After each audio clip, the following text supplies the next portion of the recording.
Hi hello friends, welcome to the G K smart circle YouTube channel. ಪ್ರಚಲಿತ ಘಟನೆಗಳನ್ನು ಕುರಿತು ಚರ್ಚೆ ಮಾಡೋಣ.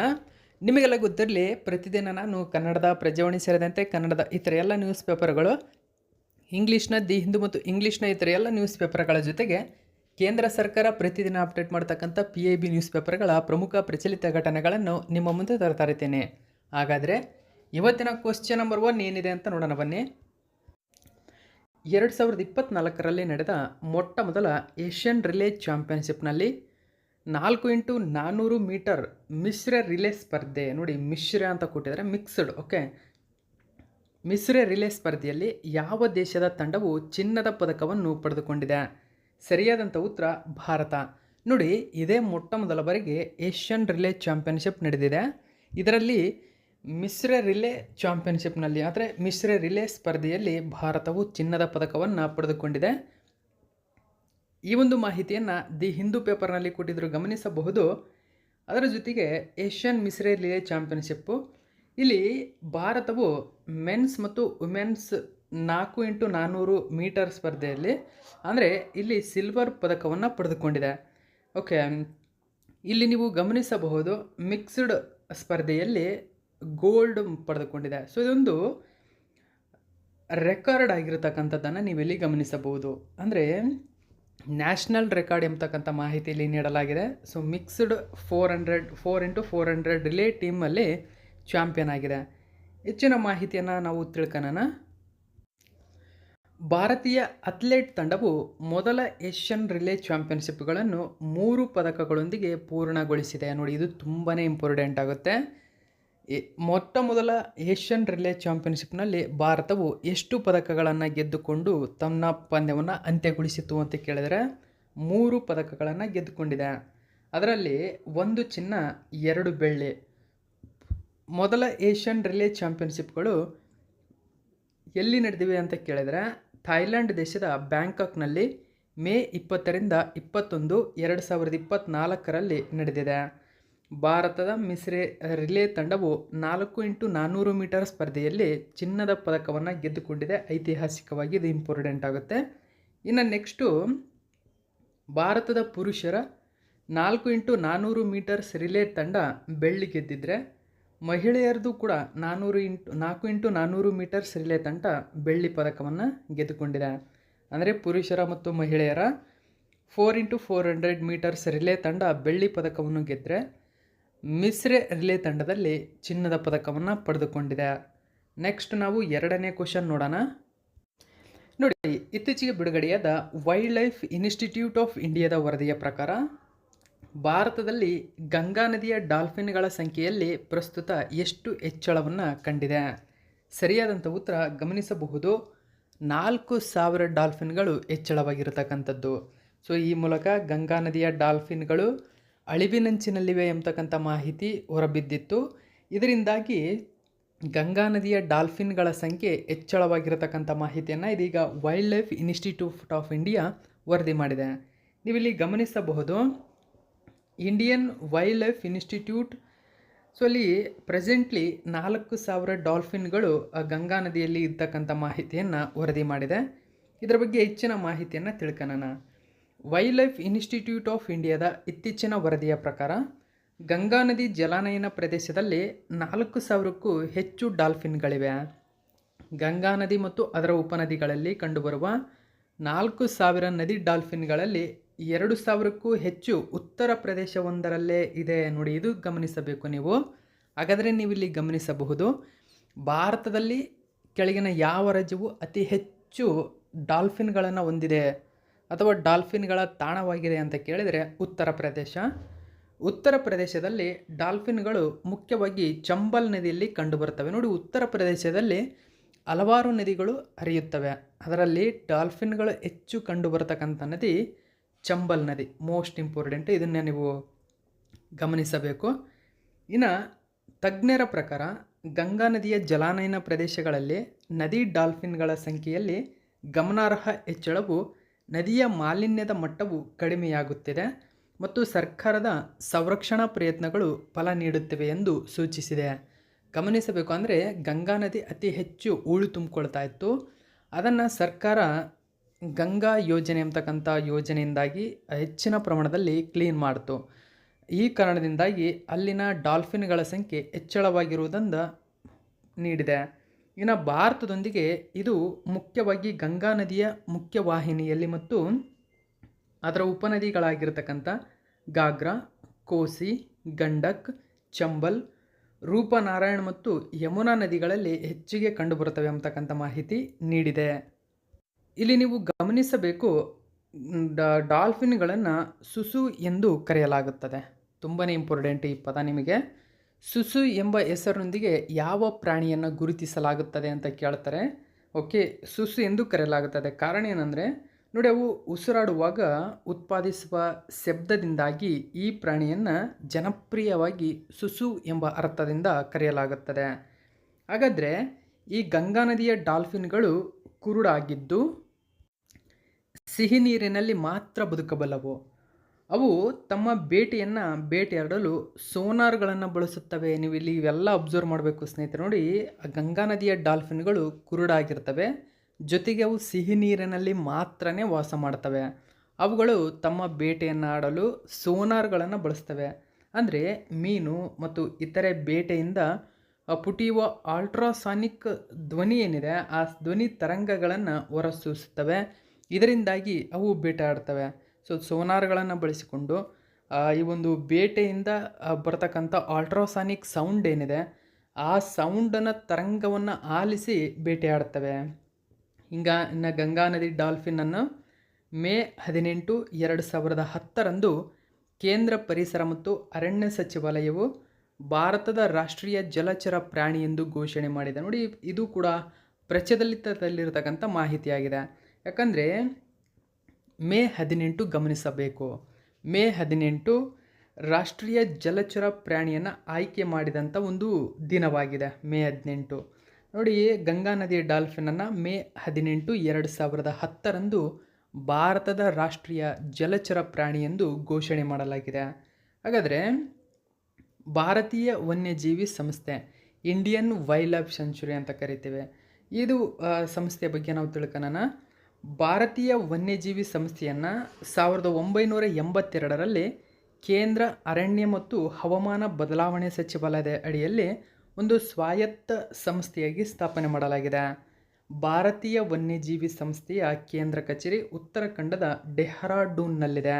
ನೋಡಿ, ಇದು ಪಾಯಿಂಟ್ ತುಂಬ ಇಂಪಾರ್ಟೆಂಟ್ ಆಗುತ್ತೆ. ಭಾರತೀಯ ವನ್ಯಜೀವಿ ಸಂಸ್ಥೆಯ ಕೇಂದ್ರ ಕಚೇರಿ ಉತ್ತರಾಖಂಡ ರಾಜ್ಯದ ಡೆಹ್ರಾಡೂನ್ನಲ್ಲಿ ಕಂಡುಬರುತ್ತದೆ. ನೆಕ್ಸ್ಟ್ ನಾವು 3ನೇ ಕ್ವಶನ್ ನೋಡೋಣ. ಯಾವ ದೇಶವು ಅಂತಾರಾಷ್ಟ್ರೀಯ ಸೌರ ಒಕ್ಕೂಟ, ನೋಡಿ ಇಂಟರ್ನ್ಯಾಷನಲ್ ಸೋಲಾರ್ ಅಲಯನ್ಸ್ನ 99ನೇ ಸದಸ್ಯತ್ವವನ್ನು ಪಡೆದುಕೊಂಡಿದೆ ಇತ್ತೀಚೆಗೆ? ಸರಿಯಾಗಿರತಕ್ಕಂಥ ಉತ್ತರ ಸ್ಪೇನ್ ದೇಶ. ಗಮನಿಸಬಹುದು, ಭಾರತದ ಹರಿಯಾಣದ ಗುರುಗ್ರಾಮ್ನಲ್ಲಿರತಕ್ಕಂಥ ಅಂತಾರಾಷ್ಟ್ರೀಯ ಸೌರ ಒಕ್ಕೂಟ ಏನಿದೆ, ಆ ಸೌರ ಒಕ್ಕೂಟದ ನೂತನ 99ನೇ ಸದಸ್ಯ ರಾಷ್ಟ್ರವಾಗಿ ಇದೀಗ ಸ್ಪೇನ್ ದೇಶ ಆಯ್ಕೆಯಾಗಿದೆ. ಮೋಸ್ಟ್ ಇಂಪಾರ್ಟೆಂಟ್ ಆಗಿರತಕ್ಕಂಥ ಕ್ವಶನ್ ಇದು. ನೀವಿಲ್ಲಿ ಗಮನಿಸಬಹುದು, Spain becomes the 99th member of international solar alliance. ಹೆಚ್ಚಿನ ಮಾಹಿತಿಯನ್ನು ಇದರ ಬಗ್ಗೆ ತಿಳ್ಕೊಳ್ಳೋಣ. ಸ್ಪೇನ್ ಇಂಟರ್ನ್ಯಾಷನಲ್ ಸೋಲಾರ್ ಅಲಯನ್ಸ್ನ 99ನೇ ಸದಸ್ಯ ರಾಷ್ಟ್ರವಾಗಿದೆ. ಈ ಮಾಹಿತಿಯನ್ನು ವಿದೇಶಾಂಗ ವ್ಯವಹಾರಗಳ ಸಚಿವಾಲಯದ ವಕ್ತಾರ ರಣಧೀರ್ ಜೈಸ್ವಾಲ್ ಮೇ 22, 2024 ಮಾಹಿತಿ ನೀಡಿದ್ದಾರೆ. Spain international solar alliance instrument of ratification ಅನ್ನು ಅನುಮೋದಿಸಿದೆ ಮತ್ತು ಅದನ್ನು ISA ಹೆಡ್ ಆಫ್ ಡೆಪಾಸಿಟರಿಯಲ್ಲಿ ಠೇವಣಿ ಮಾಡಿದೆ. ಭಾರತವು ಅಂತಾರಾಷ್ಟ್ರೀಯ ಸೌರ ಒಕ್ಕೂಟದ ಅತಿಥೇಯ ರಾಷ್ಟ್ರ ಎಂಬುದು ಕೂಡ ಗಮನಿಸಬೇಕು ನೀವು. ನಾವೀಗ ಅಂತಾರಾಷ್ಟ್ರೀಯ ಸೌರ ಒಕ್ಕೂಟದ ಬಗ್ಗೆ ಸ್ವಲ್ಪ ಮಾಹಿತಿಯನ್ನು ತಿಳ್ಕೊಳ್ಳೋಣ. ನೋಡಿ, ಜಾಗತಿಕ ತಾಪಮಾನ ಮತ್ತು ಹವಾಮಾನ ಬದಲಾವಣೆಯನ್ನು ಎದುರಿಸಲು ಗಮನಿಸಬೇಕು. ಈ ಪಾಯಿಂಟ್ ಇಂಪಾರ್ಟೆಂಟ್ ಆಗುತ್ತೆ. ಜಾಗತಿಕ ತಾಪಮಾನ ಮತ್ತು ಹವಾಮಾನ ಬದಲಾವಣೆಯನ್ನು ಎದುರಿಸಲು ಸೌರ ಶಕ್ತಿಯನ್ನು ಬಳಸಲು ದೇಶಗಳನ್ನು ಸಜ್ಜುಗೊಳಿಸುವ ಪ್ರಯತ್ನದ ಭಾಗವಾಗಿ ಭಾರತ ಮತ್ತು ಫ್ರಾನ್ಸ್ ದೇಶಗಳು ಅಂತಾರಾಷ್ಟ್ರೀಯ ಸೌರ ಒಕ್ಕೂಟದ ಕಲ್ಪನೆಯನ್ನು ರೂಪಿಸ್ತವೆ. ನೋಡಿ, ಯಾವ ಉದ್ದೇಶಕ್ಕಾಗಿ ಮತ್ತು ಯಾವ ದೇಶಗಳು ರೂಪಿಸ್ತವೆ ಎಂಬುದು ಇಂಪಾರ್ಟೆಂಟು. 2015 ಪ್ಯಾರಿಸ್ನಲ್ಲಿ ನಡೆದಂತಹ United Nations framework convention on climate ಚೇಂಜ್ಗೆ ಅಂದರೆ UNFCCCಗೆ 21ನೇ ಕಾನ್ಫರೆನ್ಸ್ ಆಫ್ ಪಾರ್ಟೀಸ್ ಸಂದರ್ಭದಲ್ಲಿ ನೋಡಿ 21ನೇ COP21 ಅಂತ ಕರಿತೀವಿ. ಅಂದರೆ ಗಮನಿಸಬೇಕು, 2015ರ ಪ್ಯಾರಿಸ್ UNFCC ಸಮ್ಮೇಳನದಲ್ಲಿ COP21 ಆ ಒಂದು ಸಂದರ್ಭದಲ್ಲಿ ಅಂದರೆ 2015ರ ಪ್ಯಾರಿಸ್ COP21 ಸಂದರ್ಭದಲ್ಲಿ ಭಾರತದ ಪ್ರಧಾನಿಯಾಗಿರತಕ್ಕಂಥ ನರೇಂದ್ರ ಮೋದಿಯವರು ಫ್ರೆಂಚ್ ಅಧ್ಯಕ್ಷರಾಗಿರ್ತಕ್ಕಂಥ ಫ್ರಾಂಕೋಯಿಸ್ ಹೊಲಾಂಡ್ ಅವರು ಅಂತಾರಾಷ್ಟ್ರೀಯ ಸೌರ ಒಕ್ಕೂಟವನ್ನು ಸ್ಥಾಪಿಸಲು ಒಪ್ಪಿಕೊಳ್ಳುತ್ತಾರೆ. ನೋಡಿ, ಅಂತಾರಾಷ್ಟ್ರೀಯ ಸೌರ ಒಕ್ಕೂಟದ ಮೂಲ ಉದ್ದೇಶವೇನಾಗಿತ್ತು? ಜಾಗತಿಕ ತಾಪಮಾನ ಮತ್ತು ಹವಾಮಾನ ಬದಲಾವಣೆಯನ್ನು ಎದುರಿಸುವುದಾಗಿತ್ತು. ಈ ಮೂಲಕ ಒಪ್ಪಂದ ಮಾಡಿ ಸ್ಥಾಪನೆ ಮಾಡ್ತಾರೆ. ISEನ ಕೇಂದ್ರ ಕಚೇರಿ ಹರಿಯಾಣದ ಗುರುಗ್ರಾಮ್ನಲ್ಲಿ ಕಂಡುಬರುತ್ತದೆ. ಓಕೆ, ನೆಕ್ಸ್ಟ್ ನಾವು 4ನೇ ಕ್ವಶನ್ ಏನಿದೆ ಅಂತ ನೋಡೋಣ. 2023-24ರ ಹಣಕಾಸು ವರ್ಷಕ್ಕೆ ಭಾರತೀಯ ರಿಸರ್ವ್ ಬ್ಯಾಂಕ್ ಭಾರತ ಸರ್ಕಾರಕ್ಕೆ ಎಷ್ಟು ಲಾಭಾಂಶವನ್ನು ಪಾವತಿಸುತ್ತಿದೆ? ನೋಡಿ, ಗಮನಿಸಬೇಕು ನೀವು, RBI ಎಂಬುದು ಭಾರತದ ಅಂದರೆ ಕೇಂದ್ರ ಸರ್ಕಾರದ 100% ಒಡೆತನದಲ್ಲಿದೆ. ಗಮನಿಸಿ, ಅಂದರೆ ಸಂಪೂರ್ಣ ಯಾವುದೇ ಬ್ಯಾಂಕು ಭಾರತದಲ್ಲಿ ಕೇಂದ್ರ ಸರ್ಕಾರದ ಒಡೆತನದಲ್ಲಿಲ್ಲ. ಓಕೆನಾ? RBI ಮಾತ್ರ ತನ್ನ 100% ಅಂದರೆ ತನ್ನ ಎಲ್ಲ ಸಂಪೂರ್ಣವಾಗಿ ಅದು ಕೇಂದ್ರ ಸರ್ಕಾರದ ಒಡೆತನದಲ್ಲಿರ್ತಕ್ಕಂಥ ಬ್ಯಾಂಕ್ ಆಗಿದೆ RBI. ಸೊ ಈ ಮೂಲಕ RBI ಏನು ಮಾಡಿದೆ, ಕೇವಲ 2023-24ರ ಅವಧಿಯಲ್ಲಿ ಭಾರತ ಸರ್ಕಾರಕ್ಕೆ ಎಷ್ಟು ಲಾಭಾಂಶವನ್ನು ನೀಡಿದೆ ಅಂತಕ್ಕಂಥ ಮಾಹಿತಿಯನ್ನು ಕೇಳ್ತಾರೆ. ಆಪ್ಷನ್ ನಂಬರ್ 2 ಸರಿಯಾಗಿದೆ. 2.11 ಲಕ್ಷ ಕೋಟಿ. ನೋಡಿ, 2.11 lakh crore ರೂಪೀಸನ್ನು ಭಾರತಕ್ಕೆ ಲಾಭಾಂಶ ಮಾಡಿಕೊಟ್ಟಿರ್ತಕ್ಕಂಥದ್ದನ್ನು ಗಮನಿಸಬೇಕು. ನೀವಿಲ್ಲಿ ಗಮನಿಸಬಹುದು, ದಿ ಹಿಂದೂ ಪೇಪರ್ನಲ್ಲಿ ಕೊಟ್ಟಿದ್ದಾರೆ, government gets 2.11 lakh crore from RBI by way of dividend. ನೋಡಿ, ಡಿವೈಡೆಂಟ್ ಕೊಟ್ಟಿರ್ತಕ್ಕಂಥದ್ದು RBI ಆಗಿದೆ. 2.11 ಲಕ್ಷ ಕೋಟಿ ರೂಪಾಯಿ ಭಾರತ ಸರ್ಕಾರಕ್ಕೆ ಲಾಭಾಂಶ ಮಾಡಿಕೊಟ್ಟಿದೆ. ಹೆಚ್ಚಿನ ಮಾಹಿತಿಯನ್ನು ನೀವಿಲ್ಲಿ ಗಮನಿಸಬಹುದು. RBI ಕೇಂದ್ರೀಯ ನಿರ್ದೇಶಕರ ಮಂಡಳಿಯು 2023-24ರ ಆರ್ಥಿಕ ವರ್ಷಕ್ಕೆ ಭಾರತ ಸರ್ಕಾರಕ್ಕೆ 2.11 ಲಕ್ಷ ಕೋಟಿ ರೂಪಾಯಿಗಳನ್ನು ಲಾಭಾಂಶವಾಗಿ ವರ್ಗಾಯಿಸಲು ಅನುಮೋದಿಸಿದೆ. 22 ಮೇ 2024ರಂದು ಮುಂಬೈನಲ್ಲಿ ನಡೆದ ತನ್ನ ಕೇಂದ್ರೀಯ ನಿರ್ದೇಶಕರ ಮಂಡಳಿಯ ಸಭೆಯ ನಂತರ RBI ಇದನ್ನು ಘೋಷಣೆ ಮಾಡಿದೆ. ನಾನು ಹೇಳಿದಂತೆ ಭಾರತ ಸರ್ಕಾರವು RBIನ 100% ಮಾಲೀಕತ್ವವನ್ನು ಹೊಂದಿದೆ. ಗಮನಿಸಿ, ಸಂಪೂರ್ಣವಾಗಿ ಕೇಂದ್ರ ಸರ್ಕಾರದ ಒಡೆತನದಲ್ಲಿದೆ. RBI ಭಾರತ ಸರ್ಕಾರದೊಂದಿಗೆ ಸಮಾಲೋಚಿಸಿ 2018ರಲ್ಲಿ RBIಯ ಆರ್ಥಿಕ ಬಂಡವಾಳ ಚೌಕಟ್ಟನ್ನು ಪರಿಶೀಲಿಸಲು ಸಮಿತಿಯೊಂದನ್ನು ರಚನೆ ಮಾಡುತ್ತದೆ. ಈ ಸಮಿತಿಯು ಯಾರ ನೇತೃತ್ವದಲ್ಲಿದೆ? ಬಿಮಲ್ ಜಲನ್ ಅವರ ನೇತೃತ್ವದಲ್ಲಿದೆ. ಕೇಳಬಹುದು ನಿಮಗೆ, ಬಿಮಲ್ ಜಲನ್ ಸಮಿತಿ ಯಾವುದಕ್ಕೆ ಸಂಬಂಧಪಟ್ಟಿದೆ? ಮೋಸ್ಟ್ ಇಂಪಾರ್ಟೆಂಟ್ ಸ್ನೇಹಿತರೆ, ಬಿಮಲ್ ಜಲನ್ ಸಮಿತಿ ಸುಮಾರು ಸರಿ ಎಕ್ಸಾಮಲ್ಲಿ ಕೇಳಿದ್ದಾರೆ. 2018ರಲ್ಲಿ ನೇಮಕವಾಗಿರತಕ್ಕಂಥ ಒಂದು ಸಮಿತಿ ಇದು. ಯಾವ ಒಂದು ಸಂಸ್ಥೆ ಅಥವಾ ಯಾವ ಒಂದು ಬ್ಯಾಂಕ್ ಇದನ್ನು ಮಾಡಿದೆ ಭಾರತ ಸರ್ಕಾರ ಅಂತ ಕೇಳಿದ್ರೆ RBIಗಾಗಿ ಮಾಡಿರ್ತಕ್ಕಂಥದ್ದು. ಹಾಗಾದರೆ ಕೇಳ್ಬೋದು, ಬಿಮಲ್ ಜಲನ್ ಸಮಿತಿ ಯಾವುದಕ್ಕಾಗಿ ಸಂಬಂಧಪಟ್ಟಿದೆ? ಆರ್ಥಿಕ ಬಂಡವಾಳ ಚೌಕಟ್ಟನ್ನು ಪರಿಶೀಲಿಸಲು. ನೋಡಿ, ಆರ್ಥಿಕ ಬಂಡವಾಳ ಚೌಕಟ್ಟನ್ನು ಪರಿಶೀಲಿಸಲು RBI ನೇಮಕ ಮಾಡಿರ್ತಕ್ಕಂಥ ಸಮಿತಿ ಬಿಮಲ್ ಜಲನ್ ಸಮಿತಿಯಾಗಿದೆ. ಓಕೆ, ಇನ್ನು ನೋಡಿ, ಬಲವಾದ ಆರ್ಥಿಕ ಬೆಳವಣಿಗೆಯಿಂದಾಗಿ ಅನಿಶ್ಚಿತ ಬಫರ್ ಆಫ್ ಆಯ.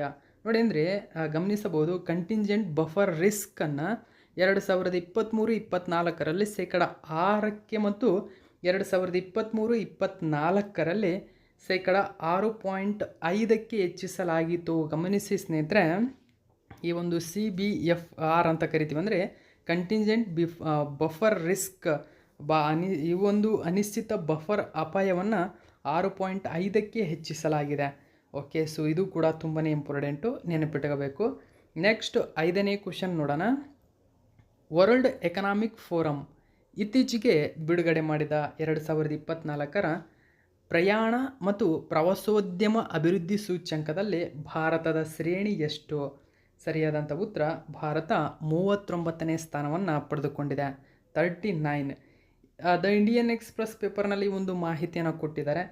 India's global travel and tourism index rank ನೋಡಿ, India's global travel and tourism index rank 39th ಪ್ಲೇಸಲ್ಲಿದೆ. WEF ಈ ಒಂದು ವರದಿಯನ್ನು ಬಿಡುಗಡೆ ಮಾಡಿದೆ. ನೋಡಿ, WEF ವರ್ಲ್ಡ್ ಎಕನಾಮಿಕ್ ಫೋರಮ್ ತುಂಬಾ ಇಂಪಾರ್ಟೆಂಟ್ ಆಗುತ್ತೆ.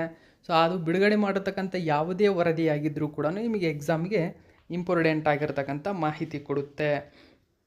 ವರ್ಲ್ಡ್ ಎಕನಾಮಿಕ್ ಫೋರಮ್ ಇತ್ತೀಚೆಗೆ ಬಿಡುಗಡೆ ಮಾಡಿದ ಪ್ರಯಾಣ ಮತ್ತು ಪ್ರವಾಸೋದ್ಯಮ ಅಭಿವೃದ್ಧಿ ಸೂಚ್ಯಂಕ 2024ರಲ್ಲಿ ಭಾರತ 119 ದೇಶಗಳಲ್ಲಿ 39ನೇ ಸ್ಥಾನದಲ್ಲಿದೆ. ಅಮೇರಿಕ ಇಲ್ಲಿ ಅಗ್ರಸ್ಥಾನದಲ್ಲಿದೆ. ನೋಡಿ, ಭಾರತವೂ ಅಷ್ಟಲ್ಲದೆ ದಕ್ಷಿಣ ಏಷ್ಯಾದಲ್ಲೇ ಭಾರತ ಅಗ್ರಸ್ಥಾನದಲ್ಲಿದೆ. ಮೋಸ್ಟ್ ಇಂಪಾರ್ಟೆಂಟು, ದಕ್ಷಿಣ ಏಷ್ಯಾದಲ್ಲಿ ಭಾರತ ಅಗ್ರಸ್ಥಾನ ಪಡೆದುಕೊಂಡಿದೆ. ಇನ್ನು ನಾವು ಈ ಒಂದು ಪ್ರಯಾಣ ಮತ್ತು ಪ್ರವಾಸೋದ್ಯಮ ಅಭಿವೃದ್ಧಿ ಸೂಚ್ಯಂಕದ ಬಗ್ಗೆ ತಿಳ್ಕೊಳ್ಳೋಣ. ಈ ಒಂದು ಸೂಚ್ಯಂಕವು ವಿಶ್ವ ಆರ್ಥಿಕ ವೇದಿಕೆ ವರ್ಲ್ಡ್ ಎಕನಾಮಿಕ್ ಫೋರಮ್ ಬಿಡುಗಡೆ ಮಾಡಿದ ಒಂದು ದ್ವೈವಾರ್ಷಿಕ ವರದಿಯಾಗಿದೆ. ಮೊದಲ ಸೂಚ್ಯಂಕವನ್ನು 2022ರಲ್ಲಿ ಬಿಡುಗಡೆ ಮಾಡಲಾಗಿತ್ತು. 2024ರ ಪ್ರಯಾಣ ಮತ್ತು ಪ್ರವಾಸೋದ್ಯಮ ಅಭಿವೃದ್ಧಿ ಸೂಚ್ಯಂಕದ ಪ್ರಕಾರ ವಿಶ್ವದ ಅಗ್ರ 5 ಶ್ರೇಯಾಂಕಿತ ದೇಶಗಳು ಯಾವುವು? ಹಾಗಾದರೆ ಈ ಒಂದು ವರದಿಯಲ್ಲಿ ಅಗ್ರಸ್ಥಾನದಲ್ಲಿರತಕ್ಕಂಥ ದೇಶಗಳು, 1ನೇ ಸ್ಥಾನದಲ್ಲಿ ಟಾಪ್ ಅಮೇರಿಕಾ ಇದೆ, 2ನೇ ಸ್ಥಾನದಲ್ಲಿ ಸ್ಪೇನ್, 3ನೇ ಸ್ಥಾನದಲ್ಲಿ ಜಪಾನ್, 4ನೇ ಸ್ಥಾನದಲ್ಲಿ ಫ್ರಾನ್ಸ್ ಇದ್ದರೆ 5ನೇ ಸ್ಥಾನದಲ್ಲಿ ಆಸ್ಟ್ರೇಲಿಯಾ ಇದೆ. ಗಮನಿಸಬೇಕು, ಈ 5 ದೇಶಗಳು ಈ ಒಂದು ಇಂಡೆಕ್ಸ್ನಲ್ಲಿ ಅಗ್ರಸ್ಥಾನ ಪಡೆದುಕೊಂಡಿವೆ. America, Spain, Japan, France, Australia ಅಗ್ರಸ್ಥಾನದಲ್ಲಿವೆ. ಹಾಗಾದರೆ ಕೆಳಗಿನ ಶ್ರೇಯಾಂಕದ ದೇಶಗಳು ಅಂದರೆ ಕೊನೆಯ ಸ್ಥಾನದಲ್ಲಿರತಕ್ಕಂಥದ್ದು 119ನೇ ಸ್ಥಾನದಲ್ಲಿರತಕ್ಕಂಥದ್ದು ಮಾಲಿ. ನೋಡಿ, ಮಾಲಿ ದೇಶ ಅತ್ಯಂತ ಕೊನೆಯ ಸ್ಥಾನದಲ್ಲಿದೆ. ಓಕೆ, 118. ಎರಡನೇ ಕೊನೆಯ ದೇಶ ಸಿಯೇರಾ ಲಿಯೋನ್. ಓಕೆ, ಇನ್ನು 2024ರ ಸೂಚ್ಯಂಕದಲ್ಲಿ ಭಾರತ ಒಟ್ಟಾರೆ 4.25 ಸ್ಕೋರನ್ನು ಪಡೆದುಕೊಂಡಿದೆ. ಗಮನಿಸಬೇಕು, 4.25% ಸ್ಕೋರ್. ಈ ಕಾರಣಕ್ಕೆ 39ನೇ ಸ್ಥಾನದಲ್ಲಿದೆ. ನೆಕ್ಸ್ಟ್ ನಾವು 6ನೇ ಕ್ವಶನ್ ನೋಡೋಣ. ಜೀವ ವೈವಿಧ್ಯಕ್ಕಾಗಿ ಅಂತಾರಾಷ್ಟ್ರೀಯ ದಿನವನ್ನು ಯಾವ ದಿನಾಂಕದಂದು ವಿಶ್ವದಾದ್ಯಂತ ಆಚರಿಸಲಾಗುತ್ತದೆ? ನೋಡಿ, ಜೀವ ವೈವಿಧ್ಯಕ್ಕಾಗಿ ಅಂತಾರಾಷ್ಟ್ರೀಯ ದಿನ. ಓಕೆ, ಸೊ ನೋಡಿ, ಇಂಟರ್ನ್ಯಾಷನಲ್ ಡೇ ಫಾರ್ ಬಯೋಡೈವರ್ಸಿಟಿ ಅಂತ ಕರಿತೀವಿ. ಸರಿಯಾಗಿರತಕ್ಕಂಥ ಉತ್ತರ ಮೇ 22. ನೋಡಿ, ಮೇ 22ನ್ನು ನಾವು ಜೀವ ವೈವಿಧ್ಯಕ್ಕಾಗಿ ಅಂತಾರಾಷ್ಟ್ರೀಯ ದಿನವನ್ನಾಗಿ ಆಚರಣೆ ಮಾಡ್ತೀವಿ. ಸೊ ಈ ಒಂದು ಮಾಹಿತಿಯನ್ನು ಕೂಡ ನ್ಯೂಸ್ ಪೇಪರಲ್ಲಿ ಕೊಟ್ಟಿದ್ದರು. International day for biodiversity, IDB ಅಂತ ಕರಿತೀವಿ. ಸೊ ನೋಡಿ, ಇದು ಮಾನವರಿಗೆ ನೀರು, ಆಹಾರ, ಔಷಧಿಗಳು, ಬಟ್ಟೆ, ಇಂಧನ, ವಸತಿ ಮತ್ತು ಶಕ್ತಿಯ ಪ್ರಮುಖ ಮೂಲವಾಗಿ ನೈಸರ್ಗಿಕ ಪ್ರಪಂಚದ ಪ್ರಾಮುಖ್ಯತೆಯ ಬಗ್ಗೆ ಜಾಗೃತಿ ಮೂಡಿಸುವ ಒಂದು ದಿನವಾಗಿದೆ. ಅತಿ ಹೆಚ್ಚು ಜೀವ ವೈವಿಧ್ಯ ಮಟ್ಟಗಳು ಮತ್ತು ಸ್ಥಳೀಯ ಪ್ರಭೇದಗಳನ್ನು ಹೊಂದಿರುವ ಭೂಮಿಯ ಪ್ರದೇಶಗಳನ್ನು ಹಾಟ್ಸ್ಪಾಟ್ಗಳು ಎಂದು ಕರೆಯಲಾಗುತ್ತದೆ. ಸ್ಥಳೀಯ ಪ್ರದೇಶಗಳು ಅಂದರೆ ಸ್ಥಳೀಯ ಪ್ರಭೇದಗಳು ಕೇವಲ ಒಂದು ನಿರ್ದಿಷ್ಟ ಪರಿಸರ ವ್ಯವಸ್ಥೆಯಲ್ಲಿ ಕಂಡುಬರುವ ಜಾತಿಗಳಾಗಿವೆ. ಗಮನಿಸಬೇಕು ನೀವು, ಸ್ಥಳೀಯ ಪ್ರಭೇದಗಳೇನಿರ್ತವೆ ಅವು ಕೇವಲ ಒಂದು ನಿರ್ದಿಷ್ಟ ಪರಿಸರ ವ್ಯವಸ್ಥೆಯಲ್ಲಿ ಕಂಡುಬರುತ್ತವೆ ಎಂಬುದು ಗಮನಿಸಬೇಕು. ನೋಡಿ, ಇಲ್ಲಿ ಮುಖ್ಯವಾಗಿ ಗಮನಿಸಿ, ಮೇ 22, 1992ರಂದು ಬ್ರೆಜಿಲಿಯನ್ ನಗರವಾಗಿರತಕ್ಕಂಥ ರಿಯೋ ಡಿ ಜನೈರೋದಲ್ಲಿ ನಡೆದಂತಹ ವಿಶ್ವಸಂಸ್ಥೆಯ ಪರಿಸರ ಮತ್ತು ಅಭಿವೃದ್ಧಿ ಸಮ್ಮೇಳನ ಅಥವಾ ಭೂಮಿಯ ಶೃಂಗಸಭೆ. ನೋಡಿ, ಭೂ ಶೃಂಗಸಭೆ, ಅರ್ತ್ ಸಮ್ಮಿಟ್ ಅಂತ ಕರಿತೇವೆ. ಓಕೆ, ಅರ್ತ್ ಸಮ್ಮಿಟ್ ಅಥವಾ ಭೂ ಶೃಂಗಸಭೆ ಏನಿದೆ, ಸೊ ಈ ಶೃಂಗಸಭೆ ಯಾವಾಗ ನಡೆದಿತ್ತು ಅಂತ ಕೇಳಿದರೆ ಮೇ 22, 1992ರಲ್ಲಿ. ಮೇ 22, 1992ರಲ್ಲಿ ಮೊಟ್ಟ ಮೊದಲ ಭೂ ಶೃಂಗಸಭೆ, ವಿಶ್ವಸಂಸ್ಥೆಯ ಪರಿಸರ ಮತ್ತು ಅಭಿವೃದ್ಧಿ ಸಮ್ಮೇಳನ ಅಂತ ಕರಿತೀವಿ ಇದನ್ನು. ಇದು ಬ್ರೆಜಿಲಿಯನ್ ನಗರವಾದ ರಿಯೋ ಡಿ ಜನೈರೋದಲ್ಲಿ ನಡೆಯುತ್ತದೆ. ಈ ಒಂದು ಸಮ್ಮೇಳನದ ಒಂದು ಸಂದರ್ಭದಲ್ಲಿ ಗುರುತಿಸುವ ಉದ್ದೇಶದಿಂದಾಗಿ ಈ ದಿನವನ್ನು ಆಚರಣೆ ಮಾಡ್ತೀವಿ. ಜೀವ ವೈವಿಧ್ಯಕ್ಕೆ ಅಪಾಯ ಏನಿದೆ? ಹಾಗಾದರೆ ವಿಜ್ಞಾನಿಗಳ ಪ್ರಕಾರ ಅಂದಾಜು 8.7 ಮಿಲಿಯನ್ ಜಾತಿಯ ಸಸ್ಯಗಳು ಮತ್ತು ಪ್ರಾಣಿಗಳು ಪ್ರಸ್ತುತ ಅಸ್ತಿತ್ವದಲ್ಲಿವೆ. 2024ರ ಅಂತಾರಾಷ್ಟ್ರೀಯ ಜೀವ ವೈವಿಧ್ಯ ದಿನದ ಥೀಮ್ ಏನು ಅಂತ ಕೇಳಿದರೆ, ಯೋಜನೆಯ ಭಾಗವಾಗಿರಿ, be part of the plan. ನೋಡಿ, be part of the plan ಎಂಬುದು ಈ ವರ್ಷದ ಥೀಮ್ ಆಗಿದೆ. ಇನ್ನು ಡಿಸೆಂಬರ್ 2022ರಲ್ಲಿ ನಡೆದಂತಹ ಪಕ್ಷಗಳ ಸಮ್ಮೇಳನ COP15 15ನೆಯ ಸಭೆಯಲ್ಲಿ, ನೋಡಿ 15ನೇ ಸಭೆಯಲ್ಲಿ Kunming Montreal global diversity framework ಅಳವಡಿಸಿಕೊಳ್ಳಲಾಗಿದೆ. ಮೋಸ್ಟ್ ಇಂಪಾರ್ಟೆಂಟ್ ಈ ಒಂದು ಸಮ್ಮೇಳನ. ನೋಡಿ, COP 15ನೇ ಸಮ್ಮೇಳನ ಯಾವಾಗ ನಡೆದಿತ್ತು? ಡಿಸೆಂಬರ್ 2022ರಲ್ಲಿ COP 15ನೇ ಸಮ್ಮೇಳನ ನಡೆದಿದೆ. ಈ ಸಮ್ಮೇಳನದಲ್ಲಿ Kunming Montreal global biodiversity ಫ್ರೇಮ್ವರ್ಕನ್ನು ಅಳವಡಿಸಿಕೊಳ್ಳಲಾಯಿತು. So ಇದರ ಉದ್ದೇಶವೇನು? ಹಾಗಾದರೆ ಕುನ್ಮಿಂಗ್ ಮಾಂಟ್ರಿಯಲ್ ಗ್ಲೋಬಲ್ ಬಯೋಡೈವರ್ಸಿಟಿಯ ಫ್ರೇಮ್ವರ್ಕ್ನ ಉದ್ದೇಶವೇನು ಅಂತ ಕೇಳಿದ್ರೆ, 2050ರ ವೇಳೆಗೆ ಪ್ರಕೃತಿಯ ನಷ್ಟವನ್ನು ನಿಲ್ಲಿಸಲು ಮತ್ತು ಹಿಮ್ಮೆಟ್ಟಿಸಲು ಗುರಿ ಮತ್ತು ಕಾಂಕ್ರೀಟ್ ಕ್ರಮಗಳನ್ನು ಇಲ್ಲಿ ಅಳವಡಿಸಿಕೊಳ್ಳಲಾಯಿತು. ಗಮನಿಸಿ ಸ್ನೇಹಿತರೆ, ಪ್ರಕೃತಿಯ ನಷ್ಟವನ್ನು ಸಂಪೂರ್ಣವಾಗಿ ಹಿಮ್ಮೆಟ್ಟಿಸುವ ಉದ್ದೇಶದಿಂದಾಗಿ ಗುರಿ ಹಾಕಿಕೊಳ್ಳಲಾಗಿದೆ. ಪ್ರಕೃತಿಯ ನಷ್ಟವನ್ನು ತಡೆಯುವುದು, ಇದು ನೆನಪಿರಲಿ ನಿಮಗೆ.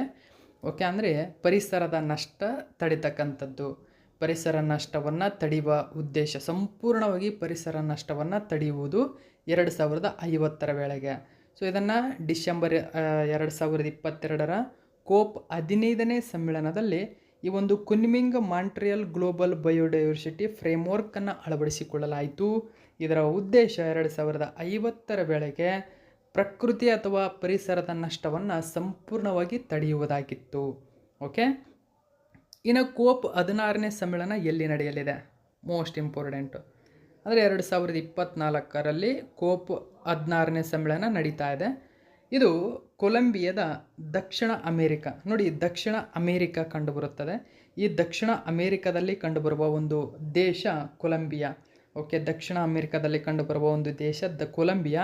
ಆ ದೇಶವು ಇದೇ ಅಕ್ಟೋಬರ್ 21ರಿಂದ ನವೆಂಬರ್ 1ರವರೆಗೆ ಜೈವಿಕ ವೈವಿಧ್ಯತೆಯ ಸಮಾವೇಶ ಅಂದರೆ COP ಪಕ್ಷಗಳ 16ನೇ ಸಭೆಯನ್ನು ಆಯೋಜಿಸುತ್ತದೆ ಎಂಬುದು ಗಮನಿಸಬೇಕು. ಓಕೆ, ಸೊ ನೆಕ್ಸ್ಟ್ ನಾವು 7ನೇ ಕ್ವಶನ್ ನೋಡೋಣ. ಭಾರತದ ಮೊಟ್ಟ ಮೊದಲ ಪ್ರಾಣಿ ಲಸಿಕೆ ಪೂರೈಕೆ ಸರಪಳಿ ನಿರ್ವಹಣೆಗಾಗಿ ಯಾವ UN ಸಂಸ್ಥೆಯು ಭಾರತ ಸರ್ಕಾರದೊಂದಿಗೆ ಮೆಮೊರಂಡಮ್ ಆಫ್ ಅಂಡರ್ಸ್ಟ್ಯಾಂಡಿಂಗ್ ಅಂದರೆ ತಿಳುವಳಿಕೆ ಪತ್ರಕ್ಕೆ ಸಹಿ ಹಾಕಿದೆ? UNDP, ವಿಶ್ವಸಂಸ್ಥೆಯ ಅಭಿವೃದ್ಧಿ ಕಾರ್ಯಕ್ರಮ ಮತ್ತು ಭಾರತ ಸರ್ಕಾರ. ನೋಡಿ, ಇದೇ ಮೊಟ್ಟ ಮೊದಲ ಬಾರಿಗೆ ಪ್ರಾಣಿ ಲಸಿಕೆ ಪೂರೈಕೆ ಸರಪಳಿ ನಿರ್ವಹಣೆ, ಸೊ ಇದಕ್ಕಾಗಿ ಒಂದು ಸಹಿ ಹಾಕಿದೆ. ಗಮನಿಸಿ, animal vaccine supply chain management ಅಂತ ಕರಿತೀವಿ. ಇದಕ್ಕಾಗಿ ಭಾರತ ಸರ್ಕಾರ ಮತ್ತು ವಿಶ್ವಸಂಸ್ಥೆಯ ಅಭಿವೃದ್ಧಿ ಕಾರ್ಯಕ್ರಮ ಸಹಿ ಹಾಕಿರತಕ್ಕಂಥದ್ದು. ಸೊ ಈ ಒಂದು ಮಾಹಿತಿ PIB ನ್ಯೂಸ್ ಪೇಪರಲ್ಲಿ ಕೊಟ್ಟಿದ್ದರು. ಹೆಚ್ಚಿನ ಮಾಹಿತಿಯನ್ನು ನೀವಿಲ್ಲಿ ಗಮನಿಸಬಹುದು. ಸೊ ಭಾರತ ಸರ್ಕಾರ ಮತ್ತು UNDP ಇದಕ್ಕೆ ಸಹಿ ಹಾಕಿದೆ. UNDP ಬಗ್ಗೆ ನಾವು ನೋಡೋದಾದರೆ, ವಿಶ್ವಸಂಸ್ಥೆಯ ವಿಶೇಷ ನಿಧಿಯೊಂದಿಗೆ ತಾಂತ್ರಿಕ ಸಹಾಯದ ವಿಶ್ವಸಂಸ್ಥೆಯ ವಿಸ್ತೃತ ಕಾರ್ಯಕ್ರಮವನ್ನು ವಿಲೀನಗೊಳಿಸುವ ಮೂಲಕ 1965ರಲ್ಲಿ ವಿಶ್ವಸಂಸ್ಥೆಯು ಈ ಒಂದು UNDPಯನ್ನು ಸ್ಥಾಪನೆ ಮಾಡಿದೆ. ನೋಡಿ, 1965ರಲ್ಲಿ ಸ್ಥಾಪನೆ ಮಾಡಿದೆ. ಪ್ರಧಾನ ಕಚೇರಿಯಲ್ಲಿದೆ ಅಮೇರಿಕದ ನ್ಯೂಯಾರ್ಕ್ನಲ್ಲಿದೆ UNDP. ನೋಡಿ, UNDPನ ಪ್ರಧಾನ ಕಚೇರಿ ನ್ಯೂಯಾರ್ಕ್ನಲ್ಲಿ ಕಂಡುಬರುತ್ತದೆ ಎಂಬುದು ತುಂಬಾ ಇಂಪಾರ್ಟೆಂಟ್, ಗಮನಿಸಬೇಕು. ನ್ಯೂಯಾರ್ಕ್ನಲ್ಲಿ ಕಂಡುಬರುತ್ತದೆ. ಪ್ರಸ್ತುತ ನಿರ್ವಾಹಕರು ಅಚಿಮ್ ಸ್ಟೈನರ್ ಅಂತ ಕರಿತೀವಿ. ಅಚಿಮ್ ಸ್ಟೈನರ್ ಎಂಬತಕ್ಕಂಥವರು ಪ್ರಸ್ತುತ ನಿರ್ವಾಹಕರು, ಅಚಿಮ್ ಸ್ಟೈನರ್. ಇನ್ನು ನಾವು 8ನೇ ಕ್ವಶನ್ ಏನಿದೆ ಅಂತ ನೋಡೋಣ. ವಿಶ್ವ ಪ್ಯಾರಾ ಅಥ್ಲೆಟಿಕ್ಸ್ ಚಾಂಪಿಯನ್ಶಿಪ್ 2024ರಲ್ಲಿ 400 ಮೀಟರ್ T20 ಈವೆಂಟ್ನಲ್ಲಿ ಹೊಸ ವಿಶ್ವ ದಾಖಲೆಯನ್ನು ನಿರ್ಮಿಸಿದ ದೀಪ್ತಿ ಜೀವನದಿ ಕೆಳಗಿನ ಯಾವ ರಾಜ್ಯದವರು? ನೋಡಿ, ದೀಪ್ತಿ ಜೀವನಜಿ ಅಂತ ಕರಿತೀವಿ. ಸೊ ಯಾವ ರಾಜ್ಯದವರು ಅಂತ ಕೇಳಿದ್ರೆ ಸರಿಯಾಗಿರತಕ್ಕಂಥ ಉತ್ತರ ತೆಲಂಗಾಣ ರಾಜ್ಯದವರು. ಆಪ್ಷನ್ ನಂಬರ್ 4 ಸರಿಯಾಗಿದೆ. ಇಂಡಿಯಾಸ್ ದೀಪ್ತಿ ಜೀವನಿಧಿ ನೋಡಿ ಸ್ಮ್ಯಾಶಸ್ ವರ್ಲ್ಡ್ ರೆಕಾರ್ಡ್ ನೋಡಿ ವರ್ಲ್ಡ್ ರೆಕಾರ್ಡ್ ಮಾಡಿದ್ದಾನೆ, ಅಂದರೆ ವಿಶ್ವ ದಾಖಲೆಯನ್ನು ನಿರ್ಮಾಣ ಮಾಡಿದ್ದಾರೆ. ಯಾವುದರಲ್ಲಿ? Women's 400 metre event to win gold medal at world para athletics championship in Kobe. ನೋಡಿ ಜಪಾನ್ನ ಕೋಬಾದಲ್ಲಿ ಈ ಒಂದು ಚಾಂಪಿಯನ್ಶಿಪ್ ನಡೀತಿದೆ. ಇಲ್ಲಿ ಅವರು ವರ್ಲ್ಡ್ ರೆಕಾರ್ಡ್ ಸೃಷ್ಟಿ ಮಾಡಿದ್ದಾರೆ. ಹೆಚ್ಚಿನ ಮಾಹಿತಿಯನ್ನು ನಾವು ತಿಳ್ಕೊಳ್ಳೋಣ. ತೆಲಂಗಾಣದ ದೀಪ್ತಿ ಜೀವನಜಿ ವಿಶ್ವ ಪ್ಯಾರಾ ಅಥ್ಲೆಟಿಕ್ಸ್ ಚಾಂಪಿಯನ್ಶಿಪ್ 2024ರಲ್ಲಿ 400 ಮೀಟರ್ T20 ಈವೆಂಟ್ನಲ್ಲಿ ಹೊಸ ವಿಶ್ವ ದಾಖಲೆಯನ್ನು ನಿರ್ಮಿಸಿದ್ದಾರೆ. ಅವರು ನೋಡಿ ಕೇವಲ 55.07 ಸೆಕೆಂಡ್ಗಳಲ್ಲಿ ವಿಶ್ವ ದಾಖಲೆಯ ಸಮಯವನ್ನು ಗಳಿಸಿದರು. ಈ ಮೂಲಕ 400 ಮೀಟರ್ T20 ಈವೆಂಟ್ನಲ್ಲಿ ಅಮೆರಿಕದ ಬ್ರೆನ್ನಾ ಕ್ಲಾರ್ಕ್ ಅವರ ಹೆಸರಿನಲ್ಲಿದ್ದ ದಾಖಲೆ, ಅಂದರೆ ಅವರು 55.12 ಸೆಕೆಂಡ್ಗಳಲ್ಲಿ ಈ ದಾಖಲೆಯನ್ನು ಮಾಡಿದರು, ವಿಶ್ವ ದಾಖಲೆ. ಸೊ ಇವರ ದಾಖಲೆಯನ್ನು ಇದೀಗ ಭಾರತದ ಈ ಒಂದು ಅಥ್ಲೆಟ್ ಮುರಿದಿದ್ದಾರೆ. ಸೊ ತುಂಬಾ important para athlete. So Deepti Jeevanji Telangana ರಾಜ್ಯದವರು. ಸೊ ಇಲ್ಲಿ ವಿಶ್ವ ದಾಖಲೆಯಾಗಿರತಕ್ಕಂಥ ಮಾಹಿತಿ ಆಗಿರುವುದರಿಂದ ಎಕ್ಸಾಮಿಗೆ ಇಂಪಾರ್ಟೆಂಟ್ ಆಗುತ್ತೆ. ವಿಶ್ವ ಪ್ಯಾರಾ ಅಥ್ಲೆಟಿಕ್ಸ್ ಚಾಂಪಿಯನ್ಶಿಪ್ 11ನೇ ವಿಶ್ವ ಪ್ಯಾರಾ ಅಥ್ಲೆಟಿಕ್ಸ್ ಚಾಂಪಿಯನ್ಶಿಪ್ ಜಪಾನ್ನ ಕೋಬ್ ನಗರದಲ್ಲಿ ಇದೇ ಮೇ 17ರಿಂದ 25ರವರೆಗೆ ನಡೆಯಲಿದೆ. 100ಕ್ಕೂ ಹೆಚ್ಚು ದೇಶಗಳ ಸುಮಾರು 1000 ಪುರುಷರು ಮತ್ತು ಮಹಿಳಾ ಅಥ್ಲೆಟ್ಗಳು 168 ಪದಕ ಸ್ಪರ್ಧೆಗಳಲ್ಲಿ ಸ್ಪರ್ಧಿಸಲಿದ್ದಾರೆ. ನೆಕ್ಸ್ಟ್ 9ನೇ ಕ್ವಶನ್ ನೋಡಿ. ಭಾರತದಲ್ಲಿ ಪ್ರತಿ ವರ್ಷ ಕೆಳಗಿನ ಯಾವ ದಿನದಂದು ಭಯೋತ್ಪಾದನಾ ವಿರೋಧಿ ದಿನವನ್ನಾಗಿ ಆಚರಣೆ ಮಾಡಲಾಗುತ್ತದೆ? ಆ್ಯಂಟಿ ಟೆರರಿಸಮ್ ಡೇ.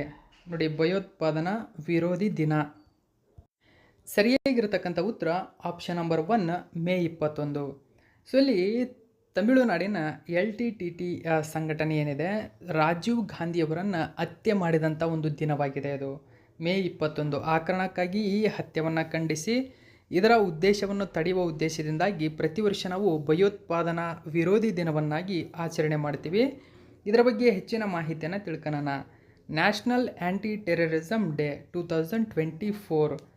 ನೋಡಿ ಮಾಹಿತಿ ಏನಿದೆ, ಭಾರತದಲ್ಲಿ ಚುನಾವಣಾ ಪ್ರಚಾರದ ಸಂದರ್ಭದಲ್ಲಿ ಅಂದರೆ ಮೇ 21, 1991ರಂದು liberation tiger of Tamil Eelam ಅಂತ ಕರಿತೀವಿ, LTTE. Okay, liberation tiger of Tamil Eelam Kalaivani Rajaratnam alias Dhanu ಅವರು. ನೋಡಿ ಇವು ಯಾರು ಆತ್ಮಾಹುತಿ ಬಾಂಬ್ ಮಾಡ್ಕೊಂಡವ್ರು ಯಾರು ಅಂತ ಕೇಳ್ತಾರೆ. ಕಲೈವಾಣಿ ರಾಜರತ್ನಂ ಅಲಿಯಾಸ್ ಧನು ಅಂತ ಕರಿತೀವಿ.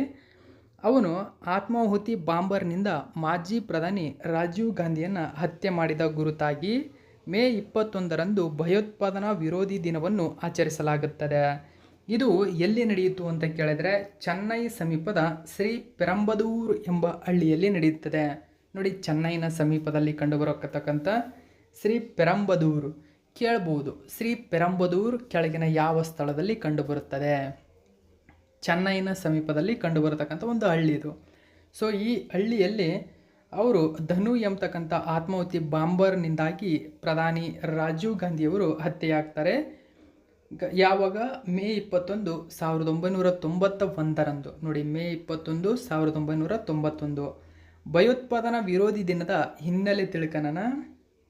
1991ರ ಚುನಾವಣೆಯ ನಂತರ ಅಧಿಕಾರಕ್ಕೆ ಬಂದಂತಹ PV ನರಸಿಂಹರಾವ್ ನೇತೃತ್ವದ ಕಾಂಗ್ರೆಸ್ ಸರ್ಕಾರವು ರಾಜೀವ್ ಗಾಂಧಿ ಅವರಿಗೆ ಗೌರವ ಸಲ್ಲಿಸಲು ಮತ್ತು ಭಯೋತ್ಪಾದಕ ಚಟುವಟಿಕೆಗಳ ಪರಿಣಾಮಗಳ ಬಗ್ಗೆ ಜಾಗೃತಿ ಮೂಡಿಸಲು ಮೇ 21ರಂದು ಭಯೋತ್ಪಾದನಾ ವಿರೋಧಿ ದಿನವೆಂದು ಘೋಷಣೆ ಮಾಡುತ್ತಾರೆ.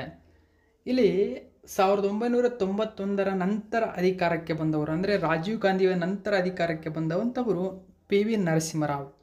ಇವರು ರಾಜೀವ್ ಗಾಂಧಿಯವರ ಹತ್ಯೆಯನ್ನು ಖಂಡಿಸಿ ಇದರ ಬಗ್ಗೆ ಜಾಗೃತಿ ಮೂಡಿಸುವ ಉದ್ದೇಶದಿಂದಾಗಿ ಮೇ 21ರಂದು PV ನರಸಿಂಹರಾವ್ ಈ ಒಂದು ದಿನವನ್ನಾಗಿ ಆಚರಣೆ ಮಾಡಲು ಘೋಷಣೆ ಮಾಡ್ತಾರೆ.